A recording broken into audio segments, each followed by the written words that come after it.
Hey, we've got a national market update for November 2026. This is just an overview of what's going on in real estate across the country.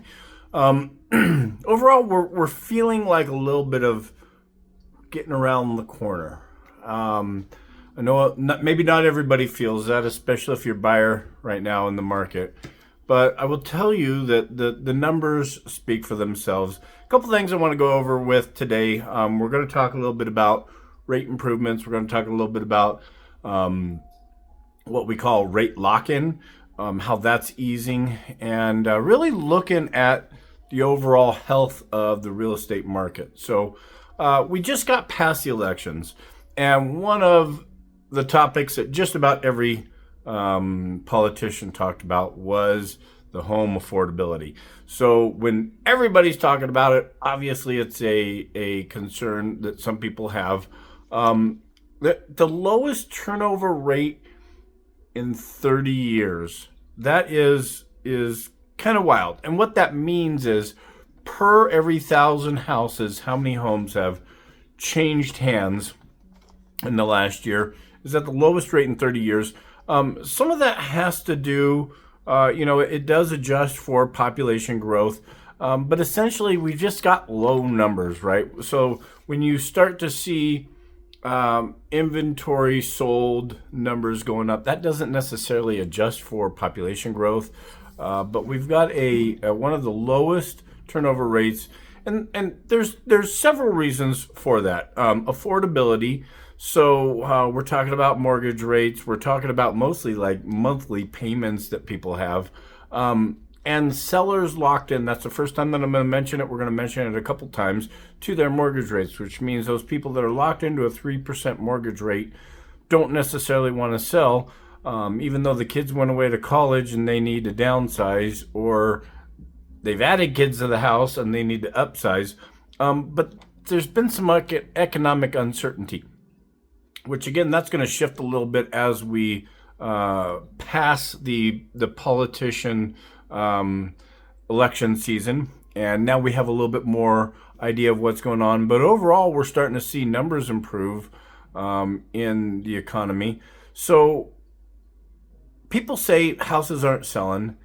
It's bonkers when you actually look at the actual numbers across the nation. 11,123 homes sell a day. That's 8 homes per minute when you break it down. Crazy to think of. So homes are still selling. The motivated sell. Buyers are finding deals out there. This inventory thing hasn't come to a complete shutdown. So we're starting to see some rate improvements. Back in January, we started at about 6.9. It crept up, went down to like 6.5 in March, bounced back up in 6.9 in June. Now we're hovering right around the 6.2 as we make this video.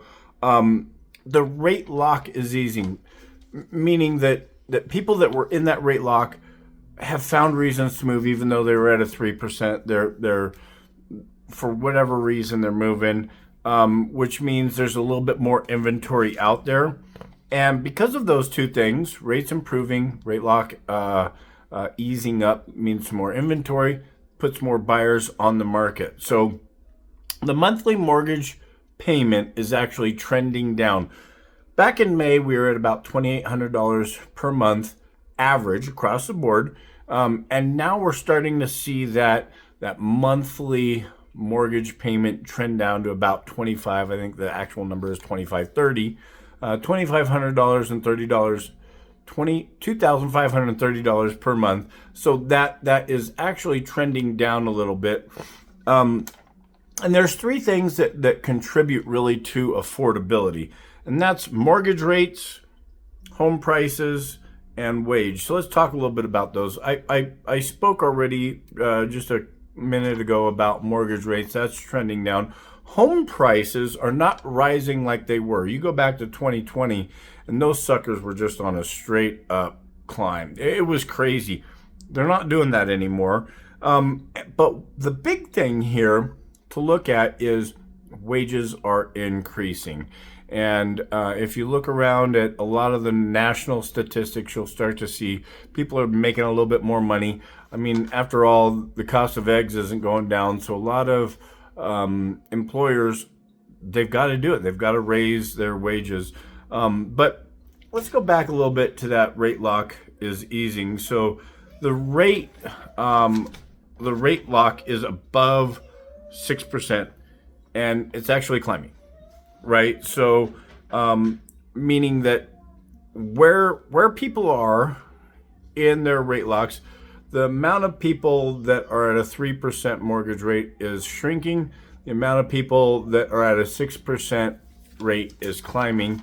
And it just helps to ease up the rate locks. So numbers back in 2024, amount of homes sold were 4.7 million homes sold. Amount of homes that we're projecting for 2025 here, we're about a month and a half, 2 months away from the final numbers, but we're going to do about 4.8, kind of a boring increase. We're projecting, based off of all this information, about 5.3 homes being sold next year. So is it a good time to buy? Well, that depends on your particular instance. Is it a good time to sell? Again, kind of the same answer, but it feels like we're turning the corner. The market is starting to get a little bit better. 2026 is projecting to be a little bit better. I don't think it's going to be substantially through the roof crazy, but it is looking like a better year. You guys want more information, hit me up. Don't be afraid to reach out. Stay tuned for more market information, tips, and strategies about real estate. BK knows the way.